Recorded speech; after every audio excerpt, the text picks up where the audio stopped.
একদিকে Russia Ukraine, অপরদিকে Iran Israel, চলছে তুমুল তৃতীয় বিশ্বযুদ্ধের উত্তেজনা। আর এরই মধ্যে আমাদের হাতে এসেছে গুরুত্বপূর্ণ আপডেট, আন্তর্জাতিক সংবাদ। শুরুতেই থাকছে ট্রাম্পের সঙ্গে দেখা করতে যুক্তরাষ্ট্র সফরে যাচ্ছেন নেতানিয়াহু। এবারে জানিয়ে দিব যুক্তরাষ্ট্রে F-35 যুদ্ধবিমান বিধ্বস্ত। জানিয়ে দিব দক্ষিণ সুদানে যাত্রীবাহী বিমান বিধ্বস্ত, নিহত 18। এদিকে পুতিন ইউরোপকে ভয় পান না, ডোনাল্ড ট্রাম্পকে পাশে চান জেলেনস্কি। আরও জানাবো মার্কিন সাংবাদিকদের দাবি পুতিনকে হত্যার চেষ্টা করেছিল বাইডেন প্রশাসন। সব শেষে জানিয়ে দিব ভারতের কুম্ভ মেলায় পদদলিত মর্গে আনা হয়েছে 40টি লাশ। শুনছিলেন হাতে পাওয়া গুরুত্বপূর্ণ আপডেট, আন্তর্জাতিক সংবাদের শিরোনাম। এবারে বিস্তারিত। তবে তার আগে অনুরোধ রইল ভিডিওটিতে একটি লাইক দিন এবং কমেন্ট করে জানিয়ে দিন আপনার মূল্যবান মতামত। আরও জানিয়ে দিন ভিডিওটি কোথা থেকে দেখছেন বা কোন জেলা থেকে দেখছেন। এবার ট্রাম্পের সঙ্গে দেখা করতে যুক্তরাষ্ট্র সফরে যাচ্ছে নেতানিয়াহু। ডোনাল্ড ট্রাম্পের সাথে সাক্ষাৎ করতে যুক্তরাষ্ট্র সফরে যাচ্ছেন ইসরায়েলি প্রধানমন্ত্রী বেনিয়ামিন নেতানিয়াহু। আগামী 4 ফেব্রুয়ারি তিনি এ সফর করবেন বলে জানিয়েছে ইসরায়েলি প্রধানমন্ত্রীর অফিস। হোয়াইট হাউস সূত্রের বরাতে বিবিসি জানিয়েছে ডোনাল্ড ট্রাম্পের দ্বিতীয় মেয়াদে এসে প্রথম কোনো বিদেশি নেতা হিসেবে নেতানিয়াহু এ সফর করবেন। তারিখ এখনও ঠিক হয়নি, তবে সামনের সপ্তাহের শুরুতে এই সফর অনুষ্ঠিত হবে। সম্প্রতি ট্রাম্পও সাংবাদিকদেরকে জানান খুব দ্রুত ইসরায়েলি প্রধানমন্ত্রী তার সাথে দেখা করতে ওয়াশিংটন সফর করবেন। এর আগে নিজস্ব সামাজিক যোগাযোগ মাধ্যম ট্রুথ সোশ্যালে ট্রাম্প দাবি করেন হামাস ইসরায়েল যুদ্ধবিরতি ও বন্দি বিনিময় সম্ভব হয়েছে শুধু নভেম্বরের প্রেসিডেন্ট নির্বাচনে তিনি জয়লাভ করায়। এছাড়াও গত সপ্তাহে গাজা উপত্যকাকে বসবাস অনুপযোগী এক ধ্বংসস্তূপ উল্লেখ করে এই নয়া মার্কিন প্রেসিডেন্ট বলেছেন মিশর ও জর্ডানের উচিত আরও বেশি সংখ্যক গাজাবাসীকে আশ্রয় দেওয়া। অবশ্য পরবর্তীতে দেশ দুটি ও ফিলিস্তিনিরা তার এই দাবি প্রত্যাখ্যানও করে। যুক্তরাষ্ট্রে F-35 যুদ্ধবিমান বিধ্বস্ত। যুক্তরাষ্ট্রের আলাস্কার আইলসন বিমান ঘাঁটিতে একটি F-35 যুদ্ধবিমান বিধ্বস্ত হয়েছে। CNN জানিয়েছে দুর্ঘটনার সময় বিমান বাহিনীর পাইলট নিরাপদে বের হতে পেরেছেন।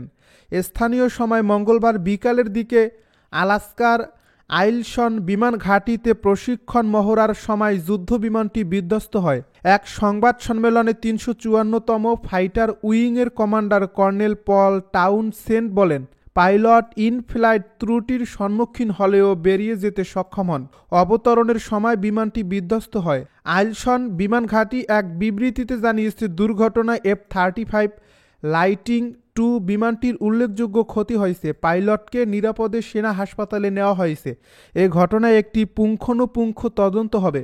F-35 যুক্তরাষ্ট্রের সবচেয়ে ব্যয়বহুল প্রতিরক্ষা কর্মসূচি। এটি মার্কিন সামরিক বছরের একটি গুরুত্বপূর্ণ ভিত্তি। উন্নত স্টিলথ এবং যুদ্ধ ক্ষমতার জন্য এটি পরিচিত।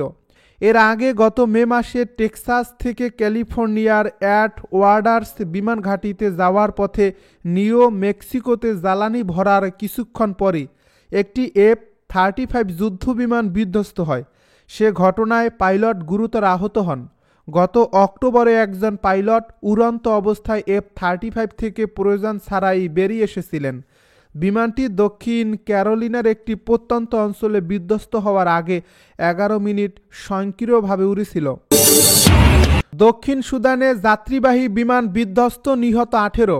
দক্ষিণ সুদানের 21 জন যাত্রী ও ক্রু বহনকারী একটি বিমান বিধ্বস্ত হয়েছে। বুধবার দেশটির ইউনিটি রাজ্যে ঘটা এ দুর্ঘটনায় অন্তত 18 জন নিহত হয়েছেন।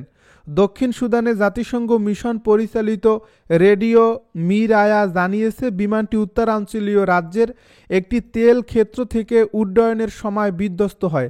সাম্প্রতিক এ বছরগুলোতে যুদ্ধ বিধ্বস্ত দক্ষিণ সুদানে বেশ কয়েকটি বিমান দুর্ঘটনা ঘটেছে। 2018 সালের সেপ্টেম্বরে রাজধানী জুবা থেকে ইরোল শহরে যাত্রীবাহী একটি ছোট বিমান বিধ্বস্ত হলে অন্তত 19 জন নিহত হন। 2015 সালে রাজধানী জুবার বিমানবন্দর থেকে উড্ডয়নের পর যাত্রীবাহী বহনকারী রাশিয়ার তৈরি একটি কার্গো বিমান বিধ্বস্ত হয়ে কয়েক ডজন মানুষ নিহত হয়েছিল। পুতিন ইউরোপকে ভয় পান না, ডোনাল্ড ট্রাম্পকে পাশে চান জেলেনস্কি। রাশিয়ার প্রেসিডেন্ট পুতিন ইউরোপকে ভয় পায় না, তাই মার্কিন প্রেসিডেন্ট ডোনাল্ড ট্রাম্পকে পাশে চান ইউক্রেনের প্রেসিডেন্ট ভলোদিমির জেলেনস্কি। ফক্স নিউজকে দেওয়া এক সাক্ষাৎকারে ট্রাম্পের ইউক্রেনের পাশে থাকার আহ্বান জানিয়ে তিনি বলেন, আমরা চাই ট্রাম্প ন্যায় বিচারের পক্ষে ইউক্রেনের পাশে থাকুক, পুতিন ইউরোপকে ভয় পান না। স্থানীয় সময় মঙ্গলবার রাতে প্রচারিত ওই সাক্ষাৎকারে জেলেনস্কি আরও বলেন, পুতিন চান না শক্তিশালী ট্রাম্প ইউক্রেনকে সমর্থন করুক, কারণ এর ফলে ইউক্রেন শক্তিশালী হবে।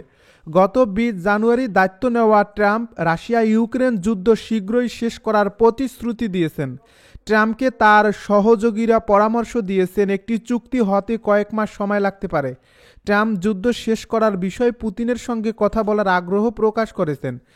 জেলেনস্কি যুদ্ধবন্ধে আগ্রহ দেখালেও বলেন, যুদ্ধ থামাতে ইউক্রেন রাশিয়ার দখলদারিত্বকে স্বীকৃতি দিতে পারে না।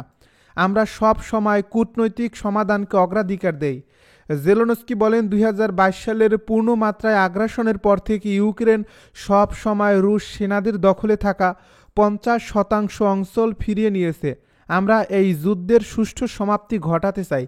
আমরা ভয় পাই না, রাশিয়া ততটা শক্তিশালী নয়, তবে আমরা আমাদের পুরুষ ও নারীদের নির্বিশেষে আর প্রাণ হারাতে চাই না।